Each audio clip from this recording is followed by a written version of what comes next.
So we are discussing static and dynamic test. Direct browser पे देख लो, आपको easily समझ में आ जाएगा। स्टैटिक टेस्ट बेसिकली किसको बोलते हैं? जहां पे आप कोड को एग्जीक्यूट करना जरूरी नहीं है। ऐसा समझो कि मैंने एक प्रोग्राम लिखा है, तो मैं वो प्रोग्राम को एग्जीक्यूट करके आउटपुट मिलना ही मेरा पॉइंट नहीं है। मेरा ये पॉइंट है कि जो हम लोगों ने लॉजिक बनाया, वो लॉजिक, वो कोड सिक्योर है कि नहीं, that is the main purpose. तो यहाँ पे अगर आप देखेंगे ना, a type of software testing that examines a program without executing the actual code, जिसको आप ड्राई रन भी बोलते हैं। This is called dry run. Okay.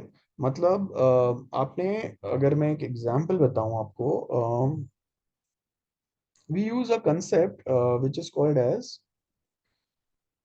सम, एक सेकेंड ना, we use a concept that is, हाँ।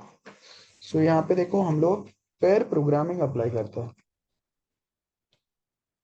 पेयर प्रोग्रामिंग का मतलब क्या रहता है?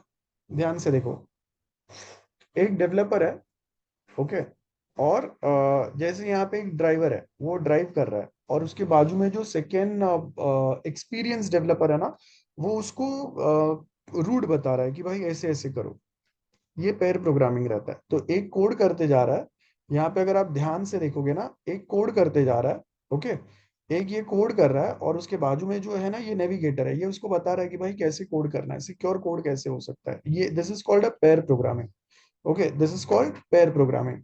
एग्जैक्टली सिमिलर वे, जब अगर मैं यहाँ पे स्टैटिक टेस्ट की बात कर रहा हूँ ना, तो यहाँ पे भी अगर आप देखो कि मैं अगर कोई एक कोड लिख रहा हूँ ना, तो उसमें कहाँ पे public, private, protected, access specifier, आपने ऑब्जेक्ट ओरिएंटेड में जो एनकैप्सुलेशन वाला पढ़ा रहेगा, वो कभी आना चाहिए, क्यों आना चाहिए, ये सारे पॉइंट्स पे हम लोग बात करते हैं। गेटिंग? सो ये आपका बेनिफिट रहता है static and dynamic test. Okay, just 1 minute.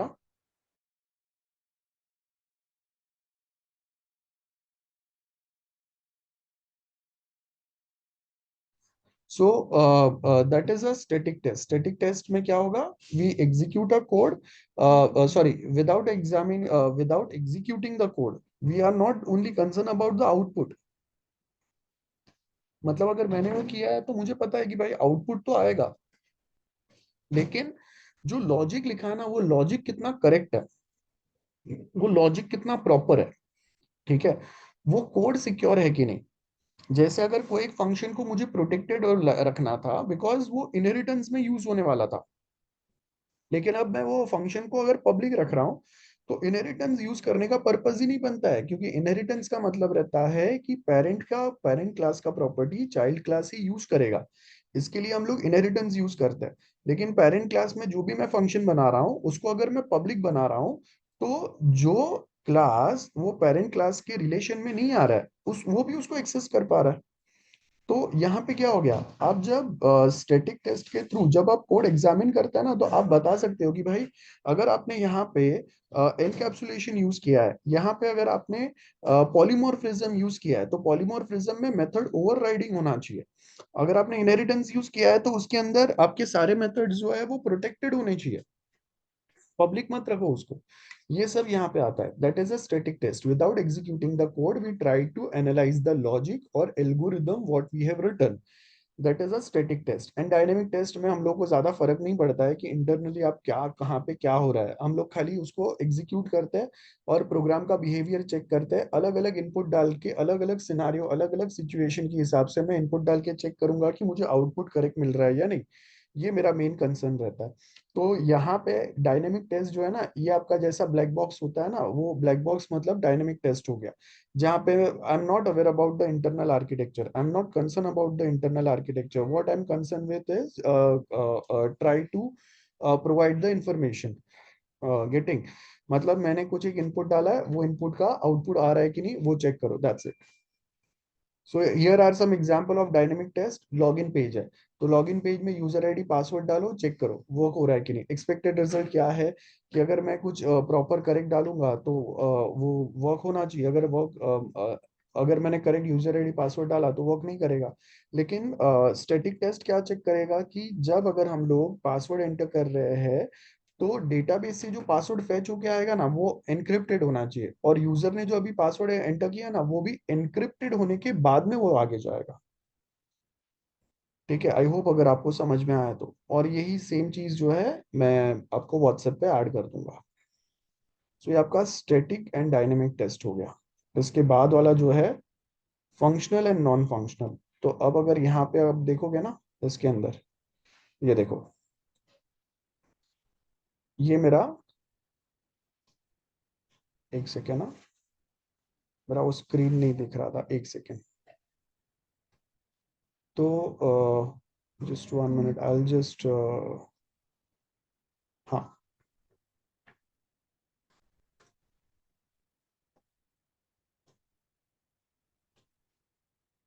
सो हम लोग के पास जो software testing fundamental, I mean यहाँ पे आप देख लो, ये देखो। तो अब यहाँ पे हो क्या रहा है, सॉफ्टवेयर टेस्टिंग के अंदर हम लोगों ने क्या बोला, दो टाइप के आपके टेस्टिंग रहते हैं, static testing, dynamic test.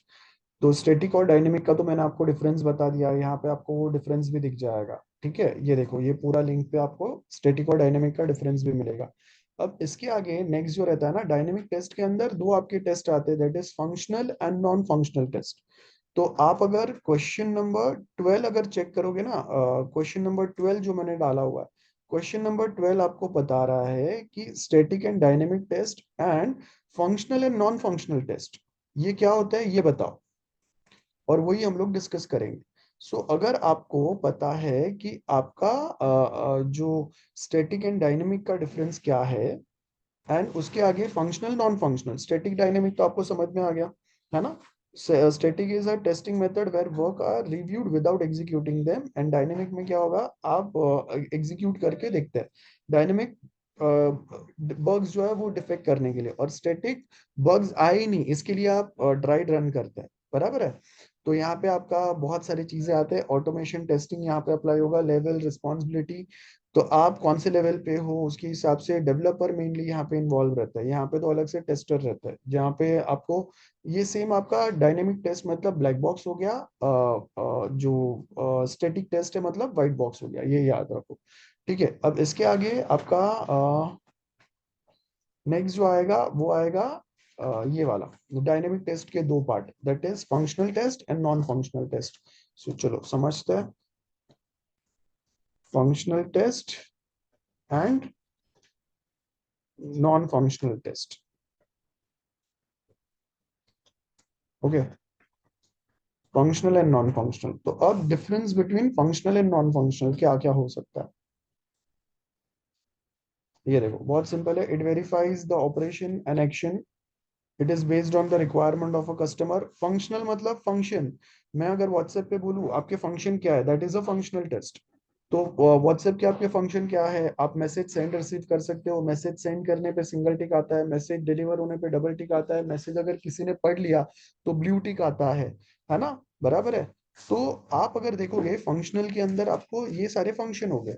Then WhatsApp पे आप वॉइस कॉल कर सकते हैं, वीडियो कॉल कर सकते हैं। नेक्स्ट, जब अगर मैं किसी को व्हाट्सएप पे कॉल करता हूँ तो वो पर्सन का अगर इंटरनेट कनेक्टेड रहेगा ना तो मुझे वहां पे वो रिंगिंग वाला ऑप्शन देता है, और अगर कॉल, अगर उसका नेट बंद रहेगा तो कॉलिंग कॉलिंग आता है, ये डिफरेंस हो गया। देन जब मैं अगर ऑनलाइन हूँ तो वहां पे मुझे ऑनलाइन दिखता है, लास्ट सीन कौन सा है वो मेरे टाइम जोन के हिसाब से दिखता है, प्लस मैं फाइल शेयर कर सकता हूँ, ये सारे फंक्शन है। सो फंक्शनल टेस्ट बेसिकली आपके अलग अलग जो फंक्शन है वो चेक करता है।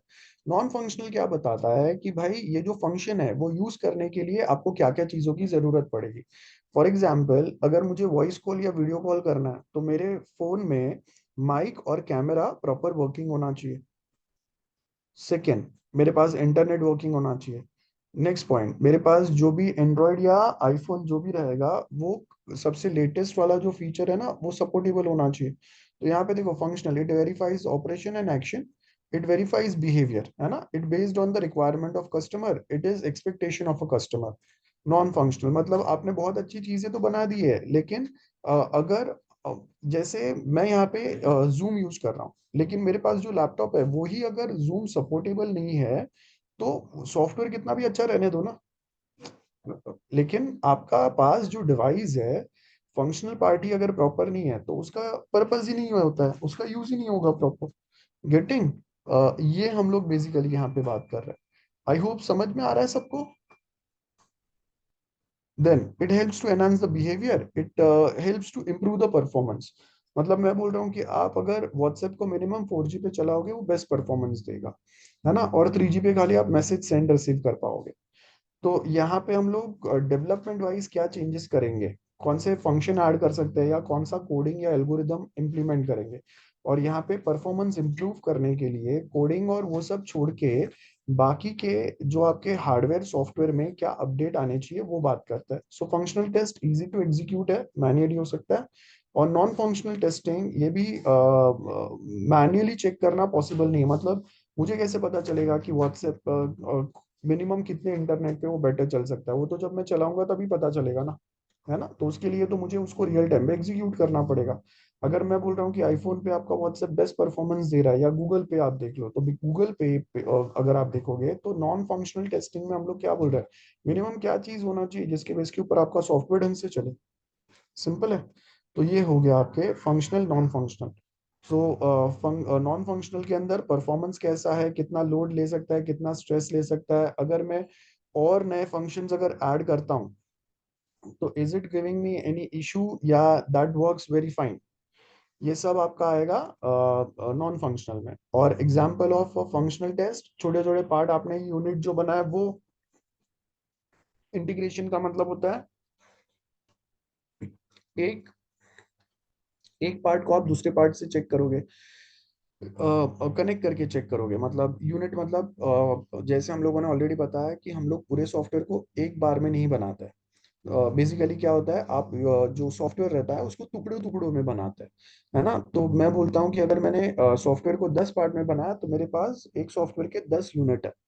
तो जब एक पार्ट बन गया और उसके बाद मैं दूसरा पार्ट बना रहा हूँ वो बन गया, तो मैं क्या करूंगा, एक पार्ट को सॉफ्टवेयर के दूसरे पार्ट से इंटीग्रेट कनेक्ट करके चेक करूंगा कि वो दोनों आपस में प्रॉपर वर्क कर पा रहे कि नहीं। That's called integration test. Next is regression test.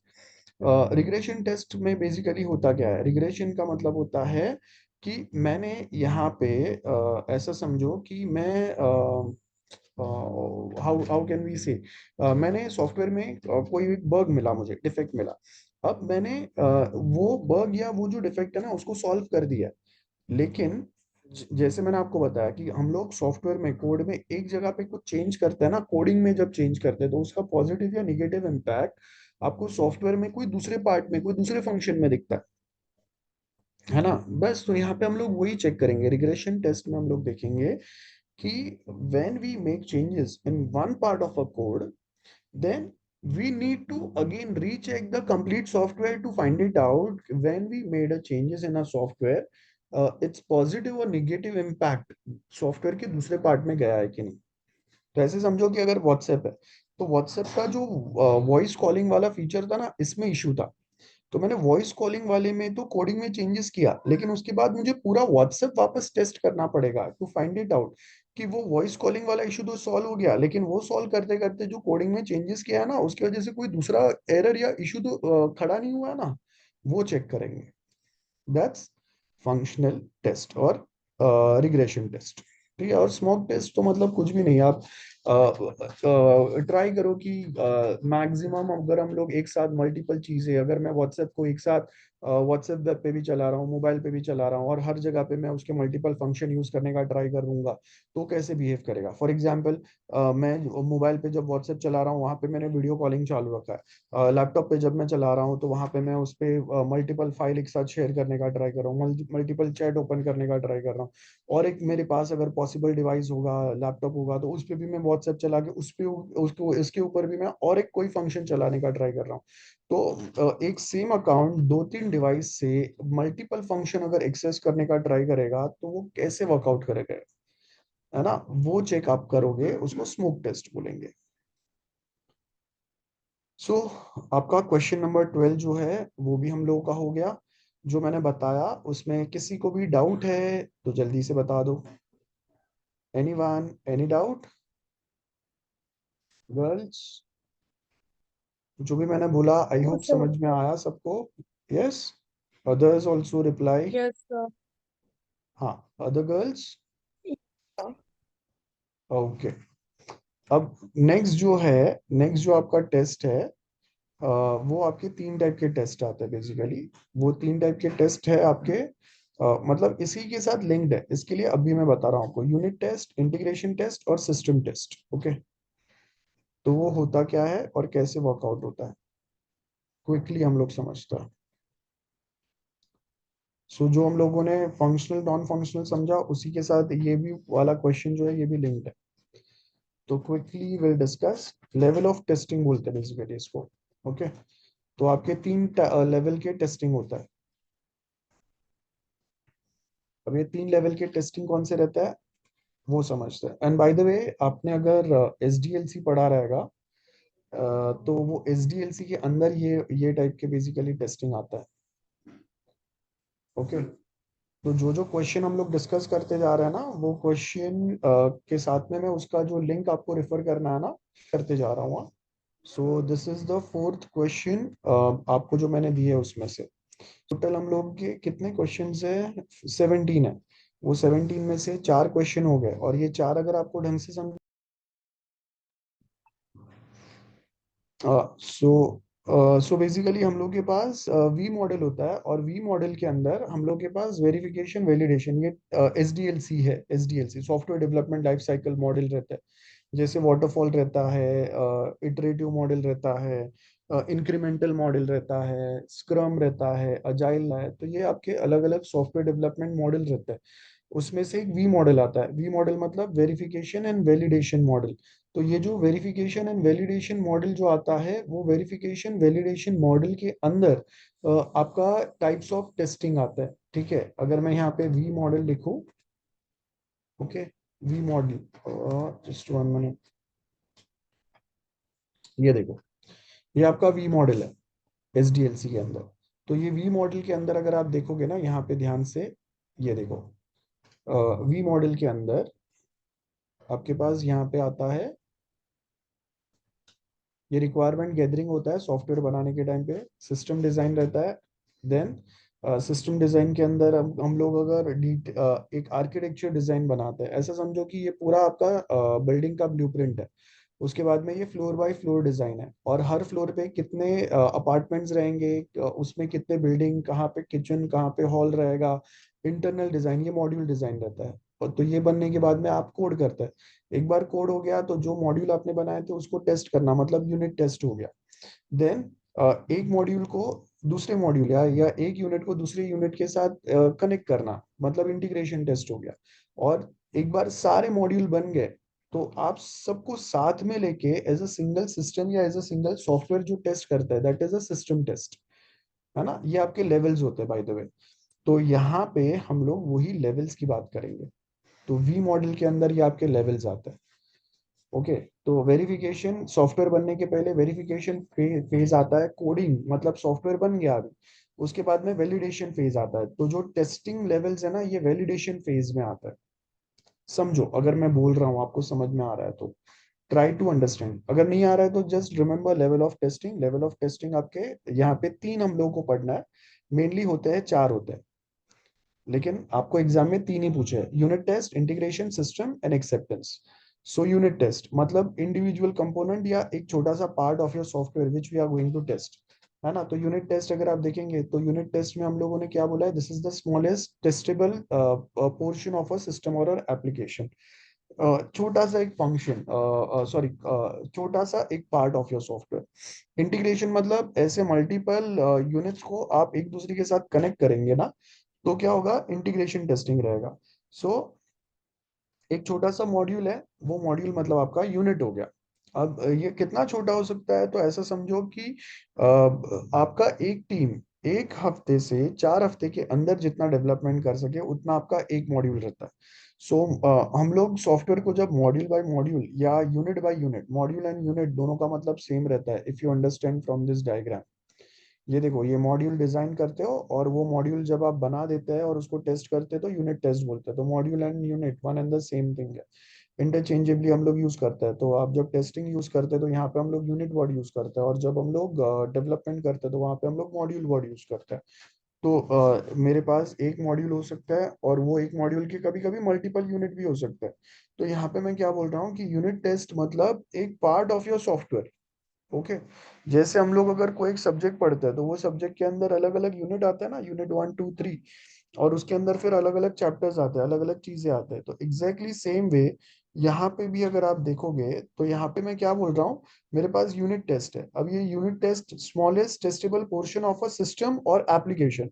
यहाँ पे हम लोग जब सिस्टम वर्ड यूज कर रहे हैं ना, मतलब मैं कंप्लीट सॉफ्टवेयर की बात कर रहा हूँ, कंप्लीट एप्लीकेशन की बात कर रहा हूँ। So unit test is a smallest testable portion और ऑफ अ सिस्टम और एप्लीकेशन, जिसको आप टेस्ट करोगे, जिसमें आप इनपुट डालोगे और आउटपुट चेक करेंगे। अब जब ऐसे मल्टीपल यूनिट बन गए ना, तो वो एक यूनिट को हम लोग दूसरे यूनिट के साथ इंटीग्रेट कनेक्ट करेंगे और चेक करेंगे कि भाई जब एक यूनिट दूसरे इंडिविजुअली सारे यूनिट प्रॉपर काम कर रहे हैं, ये मुझे यूनिट टेस्ट से पता चल गया। But when I try to connect one unit with another unit, whether they are comfortably communicating, data exchange proper हो रहा है or not, or are we facing any issues, that comes in integration test. Then comes system test. System test का मतलब क्या रहता है? Once you are done with all the units, once you are done developing all the units of a software, now what we will do, we will connect all those units together, और सारे unit साथ में combine जब आप करोगे तो आपका एक सॉफ्टवेयर बनेगा और कंप्लीट सिस्टम बनेगा, that is a system test. So connect all or integrate all your individual units together, है ना। इंटीग्रेशन टेस्ट में क्या होता है, समझो कि मेरे अगर 3 यूनिट बने तो मैं यूनिट 1 को यूनिट 2 के साथ इंटीग्रेट करके चेक करूंगा कि भाई यूनिट 1 एंड यूनिट 2 बराबर बात कर रहे हैं कि नहीं। देन यूनिट 1 को मैं यूनिट 3 के साथ इंटीग्रेट करके चेक करूंगा आपस में प्रॉपर काम हो रहा है कि नहीं। देन यूनिट 2 को मैं बाकी कोई दूसरे यूनिट के साथ, तो इंडिविजुअल यूनिट्स को आपस में हम लोग इंडिविजुअल में इंटीग्रेट करके ट्राई करते हैं। और सिस्टम टेस्ट के अंदर क्या रहता है, जितना भी बना है सबको साथ में लेके आओ and as a single software test करो सबको।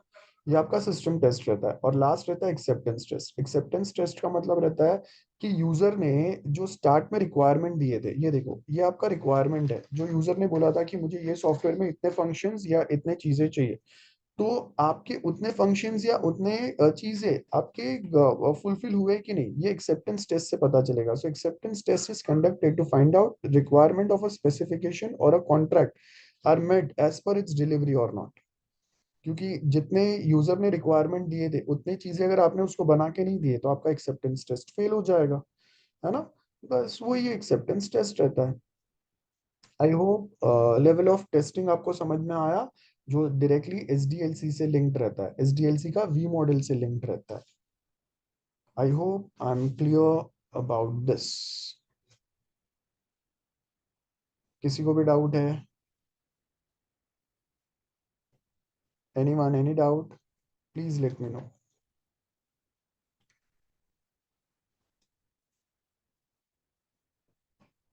Anyone, any doubt? No, sir. Okay, चलो। सो हम लोगों के 4 क्वेश्चन हो गए, बाकी के जो बचे हैं ना वो मैं नेक्स्ट लेक्चर आपको करवा दूंगा। तो सॉफ्टवेयर टेस्टिंग हो जाएगा, ग्रीन कंप्यूटिंग मुझे इंपॉर्टेंस मिल जाएगा, वैसे हम लोग वो भी कंप्लीट कर लेंगे, एंड सेम आईओटी। ओके, चलो फिर मिलते हैं next lecture. Bye everyone. Bye, sir.